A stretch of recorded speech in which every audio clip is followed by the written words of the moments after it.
टंडे आदम जी समाजी तंज़ीम डेरोलाल वेलफेयर पारां हर साल जी हिन साल में 250 मुस्तहिक नौजवाननि जी इज्तिमाई शादियुनि जी तक़रीब निजी शादी हॉल में मुनक़िद कई वई।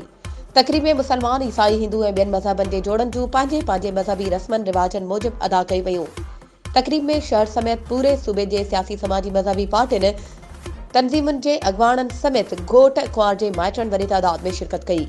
इन मौक़े ते डेरोलाल वेलफेयर टंडो आदम जे चेयरमैन राजकुमार ऐं ॿियनि मीडिया सां ॻाल्हाईंदे चयो त असांजी समाजी तंज़ीम पारां हर डिसंबर जे आख़िरी हफ़्ते में मुख़्तलिफ़ मज़हबनि सां तालुक़ रखंदड़ 250 जोड़नि जूं पंहिंजे मज़हबी रस्मनि मुताबिक़ इज्तिमाई शादियूं कराए ॾाज ऐं दुआऊं ॾेई रुख़सत कराईंदा आहियूं।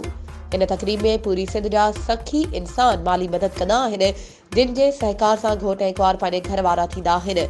उन चयो त ॾाज में जोड़नि खे बुनियादी शयूं मौजूदु आहिनि।